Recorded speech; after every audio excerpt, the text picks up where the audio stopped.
Hey, what's up you guys? It's Ruthie and welcome back to my channel. In today's video we're going to go into Chapter 2, Part 2 of Killing Mr. Griffin by Lois Duncan. We are getting into this book. It's getting good so far. Like, who really thinks to plot murder on someone this much? But, you know, not me, but let's keep reading to see what they actually do. This video may contain sensitive topics and foul language. If you do not wish to continue, please click off of the video. You have been warned. They didn't threaten to kill her, Jeff said. If they had, and she reported it, would anybody have believed her? Mark was getting irritated. Look, if you two are chicken, just say so. There are guys in that class who would give anything for a chance to see Griffin crawl. I can get all the help I want on this without you. I'm not chicken, Betsy said quickly. I think it's a great idea. I was just worried, sort of, that we might get into some kind of real trouble. But you're right, of course. Nobody would believe him. It would sound too crazy. Jeff, are you with us? I guess so, Jeff said slowly. That does make sense. I mean, like Bet said earlier, people don't bump off their teachers. He'd sound like a crackpot with a persecution complex, the kind of nut that shouldn't be teaching in public school system. He paused. Are you thinking of getting anybody else into this? A couple of others, maybe. There's got to be a decoy, somebody who lures him into a place where we can get at him, somebody he won't suspect of anything, even afterward, and there's got to be somebody to alibi us. Like who, Jeff asked. Greg and Tony. Big mouth Greg, are you kidding me? We don't want him. And Tony's got a police record from the last time he got caught hoisting the stereo equipment. No, we want somebody above suspicion. I'd say Dave Rogers. Betsy frowned. He'd never do it. I think he would. Dave's president of the senior class, Jeff said. He wouldn't go for something like this. He'll do it, Mark spoke without certainty. With certainty. I know more about Dave than you do. He likes a challenge. Well, nobody would suspect him, that's for sure. Betsy still sounded doubtful. He seemed so straight. So do you, babe. Jeff reached over to ruffle the blonde hair. The all-American girl, head cheerleader, homecoming queen, teacher's pet. I'm not Griffin's pet. Betsy moved her head so that her hair slid out from underneath his fingers. Okay, Mark, I'll take your word on Dave. If you say he'll do it, he probably will. Is he the decoy? No, Mark said. I don't think he'd go for that. He wouldn't stick his neck out that far. I've got the decoy all picked out. Sue McConnell. Sue McConnell, Jeff repeated the name blankly. Who's that? I know, Betsy said. It's that junior who's taking our lit class, the little creep with the glasses. Oh, Mark, you've got to be kidding. She started to laugh. I'm not kidding, Mark said. I mean it. She's the one. Why her? Well, for one thing, she's a nerd. You know what she got on the mid-semester test? I saw the grade when Griffin handed back the papers. It was a B. Besides that, she doesn't hang out with us. Nobody would ever tie us together. You know what a decoy is, don't you? It lures things into traps set by looking innocent. I wouldn't recognize her if you stuck her in my face, Jeff said. Like you said, she doesn't hang out with us. How do you think we're going to get her to be a part of this? Dave can do it, Mark said. Dave? How? She's got a thing for Dave, Betsy said, nodding. Mark's right about that. It's obvious. She sits in class and stares at him like she was starving and he was a chocolate bar. It's kind of pitiful, really. I don't know how you can notice stuff like that, Jeff said in bewilderment. I'm in that class too, and I can never think of who she is. Okay, I'll believe you.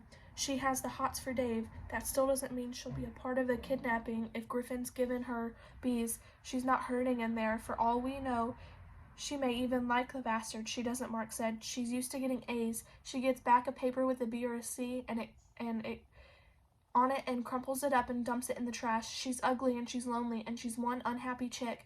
If Dave will pull a little sunshine into her life, she'll give him the moon. What are you anyway, some kind of psychologist? Jeff regarded his friends with the undisguised awe. How do you know stuff like that? I watch people, I notice things. Jeff thought of Mark in class, sitting silent in the seat behind him, regarding everyone and everything from beneath those heavy half-closed lids, studying faces, analyzing expressions, drinking in details, and storing them away in the iron-gray filing cabinet of his mind. I guess you must. He remembered the first time they had met each other. Jeff had been 12 then, big for his age, standing head and shoulders above the others in the 7th grade classroom. He had felt huge and self-conscious. His voice had hardly began starting to change. When roll was called, he had answered with a frothing like croak, and the rest of the class had burst into laughter. Even the teacher had smiled, and Jeff had felt the sting of hot tears in his eyes. He had blinked them back, furious at himself, hating all of them. Choking on his own fury, he had wedged himself into the seat behind his desk, wishing he could disappear beneath it. His eyes had shifted sideways, and he had found himself caught by the gaze of the boy in the seat across from him. He was a strange-looking boy with a face like a fox and cool, appraising gray marble eyes. The boy had continued to stare at him without a flicker of anything that looked like honest interest. He had just stared. Jeff had dropped his own eyes. A few minutes later, he had raised them again. The boy was still staring. When lunch period arrived, Jeff had stayed in his seat, pretending to shuffle through papers until the classroom was empty. Then he had gotten up and gone out the door into the hall. The boy had been standing there waiting for him. "You get mad too easy," he said, falling into step beside him. "You let everything hang out. That's not good." "What's it to you?" Jeff had asked angrily. "Who the hell are you anyway? I've never seen you around here before." "My name's Mark Kinney. I'm new to town. Moved here to live with my aunt and uncle." The boy had been a good 6 inches shorter than he, but he walked tall. Jeff had the strange feeling that they were the same height. "You're Jeff Garrett." "How do you know that?" "I listen to roll call. I remember names." The boy's shorter legs lengthened the stride to keep the pace with Jeff's longer ones. "I'm going to do something after school, something real interesting. Want to come?" "What?" Jeff asked, interested despite himself. "What are you going to do?" "Do you like cats?" "Not especially." "Neither do I. I've got a plan, something I'm going to do with a cat. You coming?" "Will it take long?" Jeff asked. "I've got a paper route." "Not long." "Okay, then. I'll come." He had looked at the boy more closely now, at the odd, wide-cheeked face and tight, tan skin, the sparkling gray eyes. There was something almost magnetic about those eyes. "What are you going to do?" "You'll see." "Where are you going to do it?" "Behind the school, behind the cafeteria where they keep the garbage cans. I'll meet you there at 3:30. "Okay. Why not?" He did not know why he agreed. He had no real interest in meeting anybody anywhere when school was over, but he said okay, and he had gone. Now 5 years later, he heard himself saying again, "Okay, why not?" "Good boy," Mark said, and Betsy flashed him a smile of approval. Jeff slid his hand along the back of the seat until it rested behind her head. This time she did not pull away. "It'll be fun," she said. "Like a game. We ought to have something fun to remember from high school. When my dad was in school, do you know what he did? He had a friend of his get a copy of a key to one of the doors of the building, and one night they took a horse out of a farmer's pasture and put it in the girls' restroom. He still talks about it. The way a bunch of girls went in the next morning and came out screaming. We'll remember this the same way," Mark said. "You'll tell your kids about it, Griffin thrashing and crawling, begging us not to hurt him. There'll be something to remember." He wasn't smiling. Mark seldom smiled, but his face was aglow with a strange luminosity and inner light that seemed to come through his skin and give it an odd, ethereal radiance.